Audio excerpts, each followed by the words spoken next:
Lesson 1. The Golden Book of Wisdom.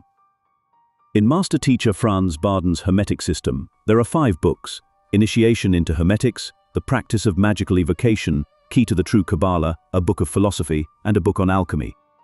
Each book is represented by a different image from the original tarot that was created thousands of years ago. Master Teacher Franz Bardon says, in his book Initiation into Hermetics, anybody who has been reading about the tarot will know as a fact that there are 21 more cards called the Great Arcana, besides the first tarot card, which is symbolized by the magician in the Egyptian mysteries, being the cradle of all wisdom. And each of these tarot cards again includes an initiation system. Apart from the 22 Great Arcana, there are 56 minor arcane corresponding to the tarot cards, likewise symbolizing small mysteries, and each of these cards requires a description. Initiation into Hermetics, the Magician. In the oldest book of wisdom, the Tarot, something has already been written about this great mystery of the elements. The first card of this work represents the magician, pointing to the knowledge and mastery of the elements. On this first card, the symbols are the sword as the fiery element, the rod as the element of the air, the goblet as that of the water, and the coins as the element of the earth. This proves without any doubt that already in the mysteries of yore, the magician was destined for the first tarot card, mastery of the elements having been chosen as the first act of initiation. In honor of this tradition, I shall give my principal attention to the elements, for, as you will see, the key to the elements is the panacea, with the help of which all the occurring problems may be solved. Anybody who has been reading about the tarot will know as a fact that there are 21 more cards called the Great Arcana, besides the first tarot card, which is symbolized by the magician in the Egyptian mysteries, being the cradle of all wisdom. And each of these tarot cards again includes an initiation system. Apart from the 22 Great Arcana, there are 56 minor arcane corresponding to the tarot cards, likewise symbolizing small mysteries, and each of these cards requires a description. The practice of magical evocation, the High Priestess. According to the old Egyptian mysteries, magic corresponds to the second tarot card. Displaying a priestess, I am willing to show the right way to the serious and diligent student, who is free of any fanatical religion or mistaken conception of the world, and who is prepared to penetrate deep into the mysteries of Hermetic science, or magic. Like my first work, this book has been written in a colloquial and easy-to-read style.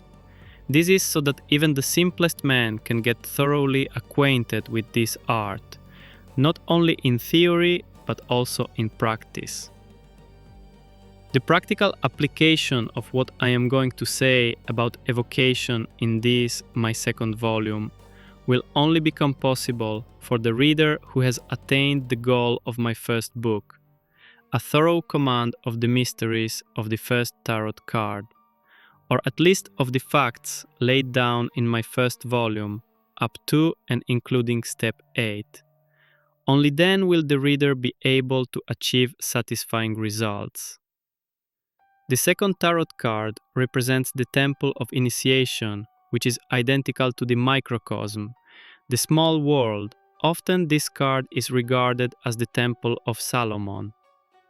The temple is supported by 4 columns, symbolizing the 4 elements, and denoting knowledge, courage, will, and silence. That is the Quabbalistic Yod He Vav He. The black and white marble floor consists of proportionate squares, displaying the positive and the negative effects of the elements in the physical world. In its higher sense, this is the lawfulness the Jupiter sphere, on the physical plane, with which the magician must be fully conversant before being initiated. The magician must also be absolute ruler of these, that is, of the electric and the magnetic fluids. Hermes Trismegistos and the Taros. From Initiation into Hermetics we read, Hermes Trismegistos, an Egyptian high priest, was no doubt one of the greatest initiates before Christ. In his Book of Wisdom, known under the title of Thoth, he has left to posterity the highest wisdom that can ever be grasped on our planet.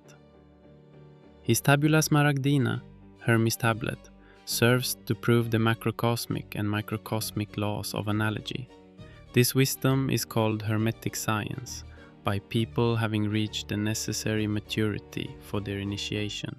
Originally, the Book of Wisdom by this high initiate consisted of 78 plates, which later became generally known as the 78 tarot cards. Although these tarot cards were degraded in the course of time and used in card games, their secret meaning up to this day remains known to a few elect. From the practice of magical evocation we read, He who has proceeded this far into sphere magic and has also exhausted the Uranus sphere may say with justice of himself that he is a perfect adept, who fully comprehends in the human sense the Book of Wisdom with its 78 leaves and perfectly controls its law in the microcosm and macrocosm. To such an initiate, I also cannot offer anything else. From the Key to the True Quabbalah we read, Usually a Quabbalist who has proceeded thus far is entrusted with a high mission to mankind, or he is given permission of further increasing his consciousness by penetrating deeply into the so-called spheric Quabbalah, which has to do with the application of cosmic formulas with regard to the other planes. Thus, a Quabbalist will be able to use more than a fourfold key, and he will be initiated into the further leaves of the Book of Wisdom, the tarot cards, not only theoretically, but also in a practical sense, providing he conscientiously follows the will of divine providence. However, before such a state of perfection is reached, the further leaves of the Book of Wisdom have to be worked through practically. I have not been permitted to reveal these and make them accessible to systematic working methods, for mankind is not yet mature enough to grasp such profound mysteries of divine providence by intellect and to digest them intellectually. Certain laws cannot be comprehended by mere intellect at all, and are only to be conceived by personal universal consciousness from the standpoint of wisdom. From Fra Barto the Magician we read, The fourth page in the Book of Wisdom is the fourth tarot card, which depicts a wise man, or sometimes an emperor.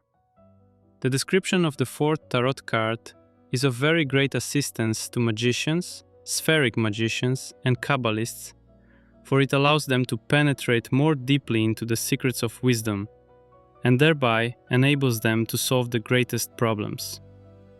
In the secret schools for prophets and priests of all ages, the fourth tarot card, the Book of Wisdom, served as the fundamental subject matter, which prepared the initiates for their high offices, as instructors, initiators, and teachers. This book has thus been a work of initiation, revealing the deepest mysteries. The neophytes considered the Golden Book of Wisdom as an examination paper on their spiritual paths. Therefore, this fourth scientific work can with good reason be regarded as the foundation of esoteric hermetics. Anyone who completely masters the Book of Wisdom will have a thorough knowledge of the foundations of the Hermetic philosophy and may be considered a Hermetic philosopher from the standpoint of the universal laws. Also, the Hermetic brotherhoods and orders that teach the true Hermetic knowledge will class such a person with the philosophical practitioners. If this fourth work is accepted with the same enthusiasm that greeted my 3 preceding books, then the description of the fourth tarot card, which symbolically represents the Book of Wisdom, will also have done its job. Having arrived at the 5th pillar, he said, "Here, with the 5th pillar, your task shall come to an end. You will only be allowed to reveal the front side of this page. You do understand why, do you not? Surely you remember that you have been given the task of revealing the first 5 pages of the Book of Wisdom. The time has now come for this task to be realized. This is one of the reasons we are meeting, and I must ask you to attach great importance to it. Anyone who has mastered the practice of the first 3 pages of the Book of Wisdom may enter this brotherhood. Whoever has achieved this level draws the attention of the Brothers of Light to himself, effortlessly." My final thoughts. There is not just one book called the Golden Book of Wisdom. As the Master Teacher Franz Bardon explained in all 3 of his works, the Golden Book of Wisdom is a composition of 78 pages, and each page represents an entire book. Together, these 78 books form the complete Golden Book of Wisdom. Bardon was permitted to give humanity only the first 5. He published 3. He hinted at 2 more. We now have the image of the alleged 4th page, and I discovered the corresponding book, the Quabbalah. I also found the 5th page, alongside the 5th book hidden within Rosicrucian alchemical texts, completing the first 5 pages of the Golden Book of Wisdom. Now some may ask, how do we know these truly are the last 2? Well, as any true mage would, he left clues, breadcrumbs for the real seekers. It's how it's always been, for thousands upon thousands of years. This is what separates us from the rest of humanity. And in the next episode, we'll explore the final 2 pages, where they were hidden, in plain sight. Stay tuned.